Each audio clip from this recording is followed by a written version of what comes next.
of vehicles, but what we cannot tell you is how many people are associated with them.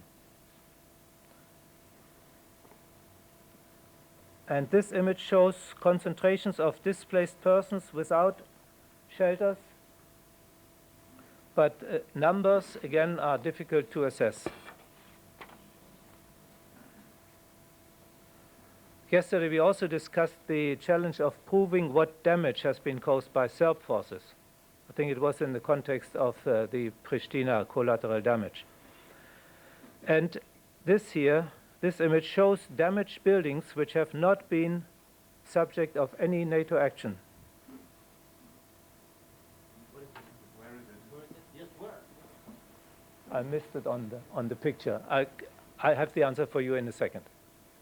Two shots. The first one would be of the bridge at Novi Sad across the Danube River, then also a barracks which was struck by F-16s. The video as demonstrated here at the Pentagon a short while ago during the daily Pentagon briefing. Also, a SAM site was struck in some of the pictures which we have seen here today. All of this action, according to General Wald, having taken place 2 days ago. One other element much discussed here today is the movement to put the Apache helicopters into a base being set up for them at the airport in Tirana in Albania. This is a substantial operation which, in addition to sending in the Apache helicopters, 24 of them, which would take place in the low-level strikes against Serbian targets, requires sending in an estimated 150 C-17 loads. That's a large cargo plane full of equipment to operate. This is not like sending them to a NATO base. They're moving into Albania where there are no U.S. forces.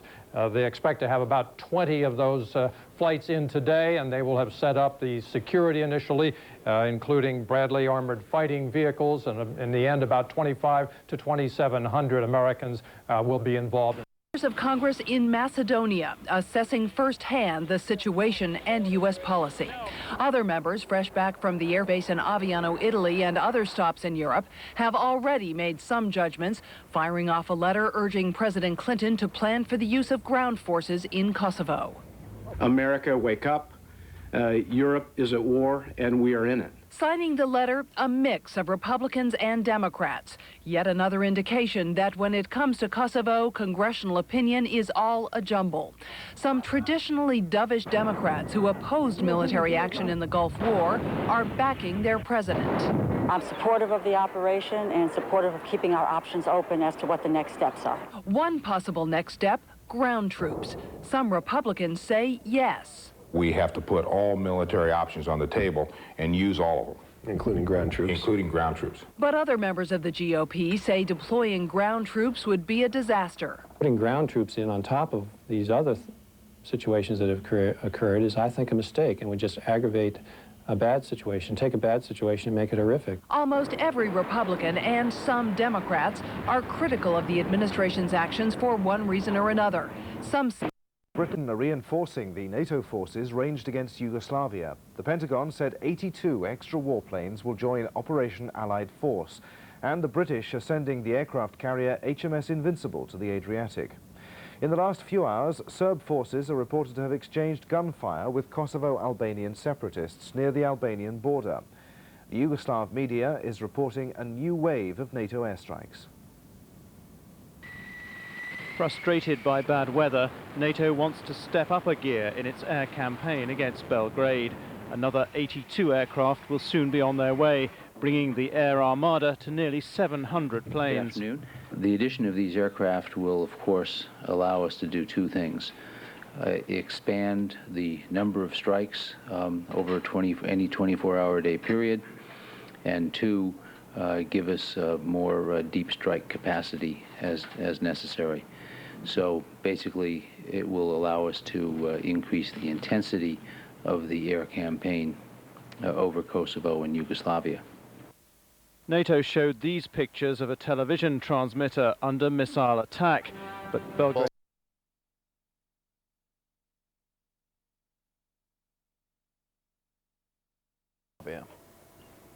These pictures were taken by a stealth fighter as it bombed a bridge over the Danube at Novi Sad in Serbia. The Pentagon said that though it showed people on the bridge at the time, they were unhurt. An army barracks was also on the hit list. America is sending 82 more warplanes to add to the blitz. The addition of these aircraft will, of course, allow us to do two things. Expand the number of strikes over any 24-hour-a-day period, and two, give us more deep strike capacity. HMS Invincible is being diverted to the Adriatic with up to 24 aircraft, including Sea Harriers to protect the fleet, while its ground attack Harriers bomb Kosovo. The deployment will free American planes from defensive duties. Provide the punch as NATO intensifies its round-the-clock attack on Yugoslav targets. We believe we've gained what we call tactical maneuverability, which is the ability to fly when we need to, where we need to, with acceptable risk. The additional 24 F-16s, 4 more A-10 tank killers, 6 EA-6B Prowlers, 39 KC-135 tankers, 2 KC-10s, also tankers, and 7 C-130 cargo planes. 82 more in all will bring the U.S. component of the NATO force to nearly 500 planes. As U.S. and Canadian defense chiefs met at the Pentagon, other NATO countries were expected to expand their forces as well. It's important that we remain focused on this air campaign. It is reaching our objectives. The Pentagon showed how one objective, the bridge over the Danube at Novi Sad, was targeted 2 days ago by an F-117, and a barracks in southern Serbia by F-16s. Weather hindered Saturday operations. Only 4 target areas. Once again, more than one impact point in those areas. Primarily fuel for sustainability and their command and control for both execution of operations and the integrated air defense systems were hit. In Albania, U.S. humanitarian missions have begun sharing Tirana's airport with the advance elements of the Apache helicopter force headed there. 24 Apache gunships will add a close-to-the-ground attack capability and put some 2,500 Army troops on the ground in Kosovo's neighboring state. Bradley fighting vehicles to provide the unit's security were among the first to arrive. They're intending to get the mission running as soon as they possibly can, integrated into the air campaign. Pentagon officials say, given the green light, the Apaches could be flying missions in 7 to 10 days. 2.5 weeks into the Allied air campaign, NATO officials are assessing a shift in Belgrade's strategy and some fortunate breaks in their own. Alliance campaign against Yugoslavia.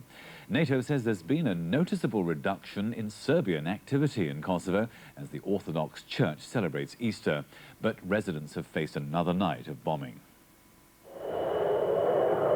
These planes took off from the Aviano Air Base in Italy on Saturday night, marking the start of another wave of airstrikes against Yugoslav targets. NATO is continuing its military action into the Orthodox Easter weekend and has even vowed to intensify the strikes. At a news conference on Saturday, NATO spokesman Jamie Shea said the raids were going according to plan. He said the alliance had now destroyed a total of 150 targets in Yugoslavia, causing, quote, a hell of a lot of damage. The alliance also showed signs of a refugees' trek. The alliance's military analysts believe these are the people who were turned away from the Macedonian border earlier this week. Meanwhile, the German armed forces, the Bundeswehr, showed aerial images of Kosovo taken by their unmanned reconnaissance drones, revealing destroyed houses. These are seen as proof of the Serb policy of expelling Kosovo Albanians from their homes and setting the buildings alight. It's a policy used by the Serbs in the Bosnian War between 1992 and 1995. The images are also being seen as proof that this damage was caused by the Serb military and not, as Belgrade claims, by the NATO airstrikes.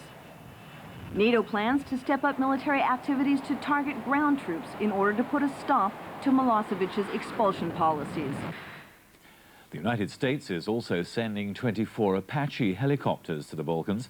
NATO's commander-in-chief has said this is not a preliminary to the dispatch of ground troops. That decision has yet to be taken. The U.S. military base at Illesheim, Germany, is home to the 11th Aviation Regiment. Troops specially trained for combat and supported by Apache attack helicopters. Some units from Illesheim are already headed for Albania. From there, the Apaches could be used against Serb tank units in Yugoslavia. The 11th Aviation Regiment can bring deadly force to bear on the Yugoslavian ground forces in Kosovo, and they can do it quickly, accurately, and continually.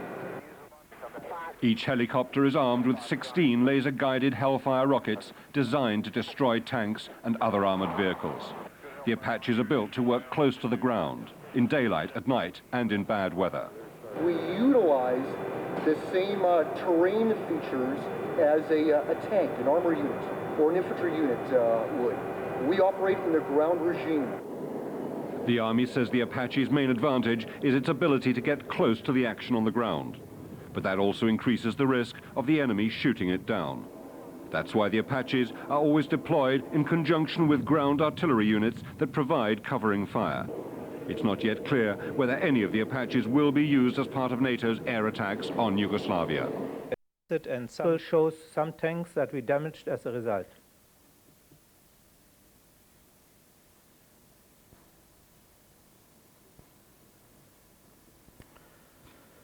I have also some videos, and they show an attack against buildings on Sinica airfield taken from two separate aircraft in the formation. In both cases, the lead aircraft weapons impact first. And here you see the lead aircraft first.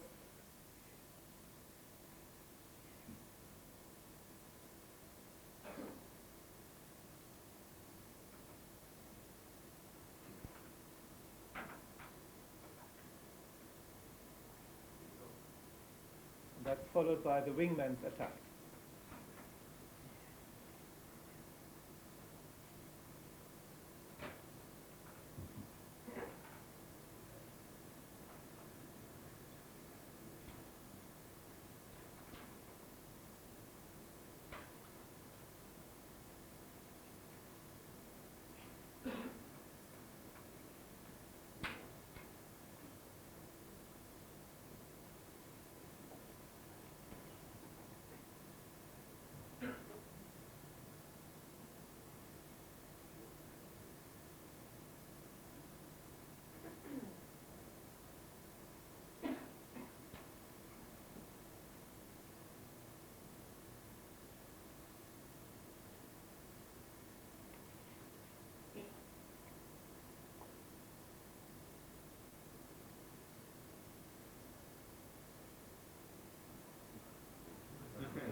Now I would like to turn to other issues. We spoke yesterday of the need to be certain of our facts before commenting on reported atrocities in Kosovo. This picture shows an area near Orahovac. Actually, it shows two pictures combined into one. On the left, the earlier image, and on the right, and that right photo is taken on 9 April, where freshly turned earth could indicate the position of possible mass graves. However, this can be confirmed only when the area has been inspected.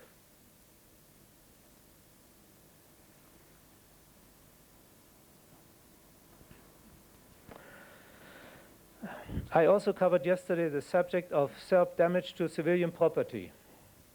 And these following images show damage to villages around Kosovska Mitrovica, which have not been the subject of NATO attacks. Both graphics show the area before and after Serb attacks. The damage, as I also mentioned yesterday, is similar to what we have seen in the past in Bosnia and in Croatia.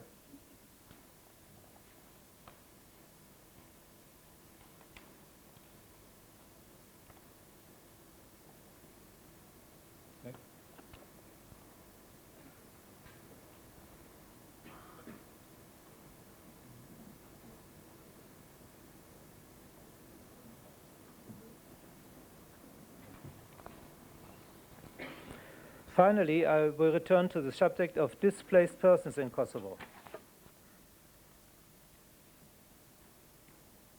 This map shows where we have indications of large groups of individuals, probably displaced persons.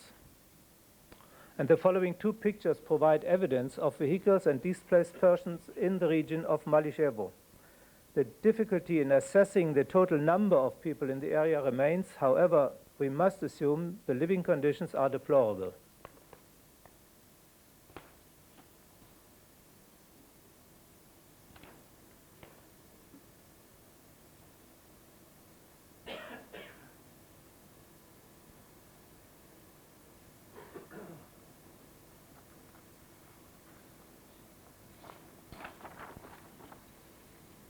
Warthogs, because of their ungainly appearance, are used in low-level attacks against armoured units.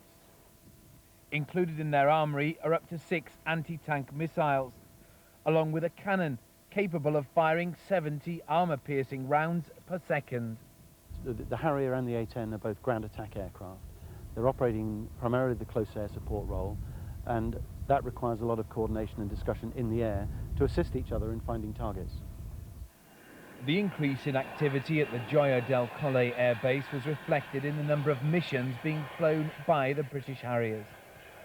They have been dropping cluster bombs on mobile Serb units, but their role is ever-changing. The weather conditions have been affecting some Harrier missions, but they're said to be making good progress. Del Colle and watch the jets arrive. The British Harrier squadron was joined by the United States Air Force as NATO increased the firepower available from its base in southern Italy. The Americans flew in A-10 Thunderbolts from Aviano in the north, a tactical move to cut down the flying time to Serb targets and to work closely with the Harriers. In the air, sometimes we can pass each other information. Sometimes we can use our weapons more effectively when we're up there together and we can talk to each other. On the ground, we can plan those missions more closely. Then in the air, we spend less time having to do all that talking. The A-10s, nicknamed Warthogs because of their ungainly appearance, are used in low-level attacks against armoured units. Included in their armoury are up to 6 anti-tank missiles, along with a cannon capable of firing 70 armour-piercing rounds per second. The Harrier and the A-10 are both ground attack aircraft. They're operating primarily the close air support role, and that requires a lot of coordination and discussion in the air to assist each other in finding targets.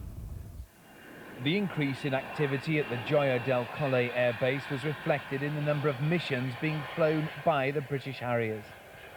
They have been dropping cluster bombs on mobile Serb units, but their role is ever-changing. The weather conditions have been affecting some Harrier missions, but they're said to be making good progress. The A-10s and the Harriers have already been working together. Now they're here on the same base in Gioia del Colle. It can only increase their effectiveness. David Crabtree, Sky News, Southern Italy. A command and control centre. And if you look at the ship, she's 20,000 tons. She's not quite the biggest ship in the Royal Navy, but she's got her Sea Kings can be used for casualty evacuation. That big flight deck there can be used. It's got lifts that go down, and some of them go down straight to the operating theatre on board the ship. So she could be used for evacuation of the most seriously wounded or injured people. And of course, she is a very good command centre, and she carries more Harriers. And indeed, it is the same strategy. What may make a slight difference, of course, is the introduction of the Apache helicopters, which operate below the cloud cover itself, but essentially it is the use only of air power. How useful are these Apache helicopters, and is it actually safe to deploy them, given that they aren't as fast as the fighter jets that are being used? Well, the Apache uses different tactics from conventional aircraft. It essentially will hug the ground. Clinton administration officials say NATO did consider the option of using U.S. ground troops in Kosovo, but put the option on the shelf. Last fall, NATO did do an assessment of putting ground troops in a non-permissive environment, and those plans and assessments could be updated. They can be taken down off the shelf and updated at any time that the Commander-in-Chief, on the advice of Wes Clark and others, decides that's necessary. But officials continue to insist airstrikes alone can do the job. The unified message came as a growing number of lawmakers call on NATO to at least get ready to use ground troops. Critics say NATO made a tactical error by ruling out land forces, effectively revealing its military strategy to Yugoslav President Slobodan Milosevic. Mr. Milosevic is achieving his aims. We are not achieving ours. I hope, as most Americans do, that air power alone will succeed, but we must be prepared to do whatever is necessary to gain victory. But I don't see it as just a ploy. I don't see it as a game option. I see it as a realistic possibility in order to achieve our objectives. White House officials say military planners concluded use of land forces would result in an unacceptable number of casualties. U.S. generals prefer the use of high-tech air power to keep military losses down. NATO's top general says bombs will destroy Milosevic's military. We're going to attack. Once you answer that question, then you can talk about troop strength and tactics. Liberating Kosovo, for example. I would think NATO would want at least 75 to 100,000 troops in the area, with probably upwards of 50 to 60,000 actually going into Kosovo itself. But what if the target is Belgrade? Analysts say troop strength could jump to about 200,000. No matter what the mission, getting NATO troops into the region won't be easy. The terrain is tough, the mountains rugged, there are limited ways into Kosovo. Here's one scenario. I think NATO would have to come through the large Greek port of Salonika, which is one of the few ports that can handle the large amounts of equipment that NATO would be sending. These forces would then move by train up through Greece and Macedonia, and from there into Kosovo. And the chairman of the U.S. Joint Chiefs of Staff offered his own hypothetical. The buildup of a force of this size would depend on how many entry points to use coming in, and we haven't excluded using more than one point of entry. Once there, NATO would likely encounter fierce resistance from Serb forces. Their intent has always been to fight as long as they can with whatever they could to keep this thing going and make it as hard as possible for anybody who would occupy their territory. Casualties would be inevitable. And that brings the issue back to politics. Polls say that the American... Emergency rations for the several thousand refugees who made it into this volatile part of Albania. Serbian warnings to Albania about cross-border incursions raises the level of tension here, adding to NATO's concerns about the spillover effect of the fighting in Kosovo. Catherine Bond, CNN, Bayamsuri, Albania. An inquiry following the March 27th downing of the jet, Serb spotters may have caught enough glimpses of the fighter to intercept it with a surface-to-air missile near Belgrade. The stealth is supposed to fly undetected at night. Its airstrikes on Orthodox Easter, leaving Belgrade off the target list, but hitting repeatedly at supply lines and communication links in Kosovo province. Operations continued yesterday evening and during the night. The concentration was on targets in Kosovo itself, particularly an assembly area, petroleum, oil and lubricant facilities at Pristina, and there was some cruise missile attacks against 2 radio relay stations. I stress, as always, that these were strictly military targets. Videotape released Sunday showed NATO attacks on an airstrip at Pristina.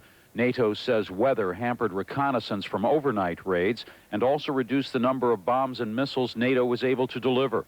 Despite problems, NATO generals insist the air campaign is working.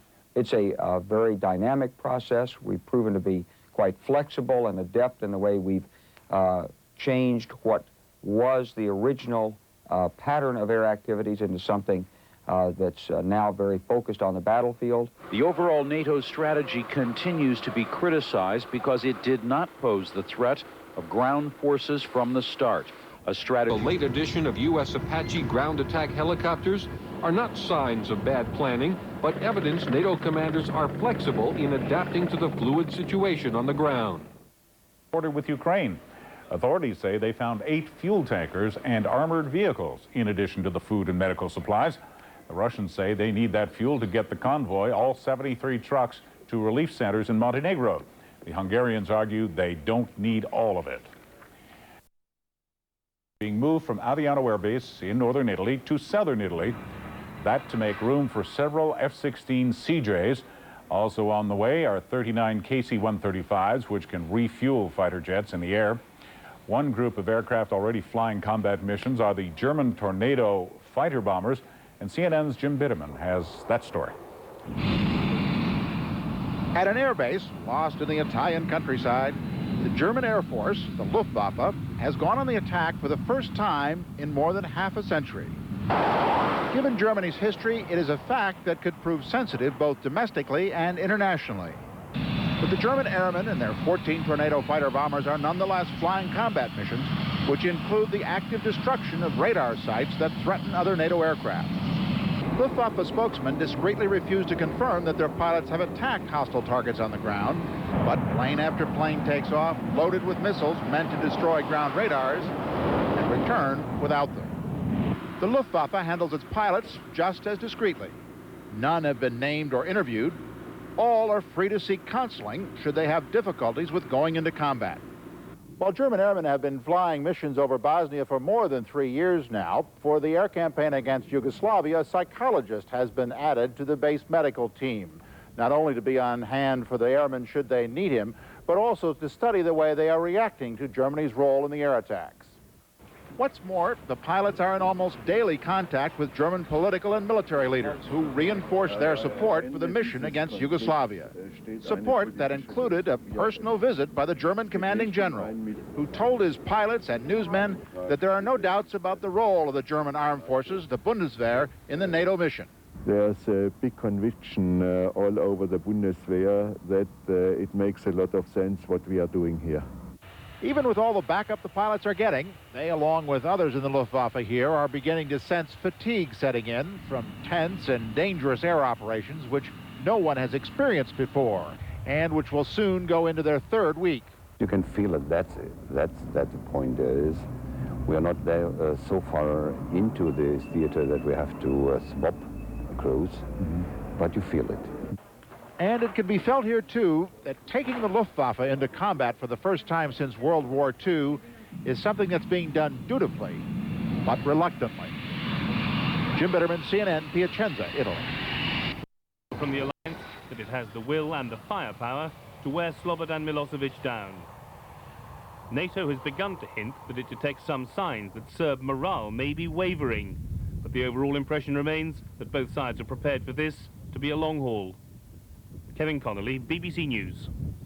The agency, Tanyuj, say that it's an oil refinery which was hit in a district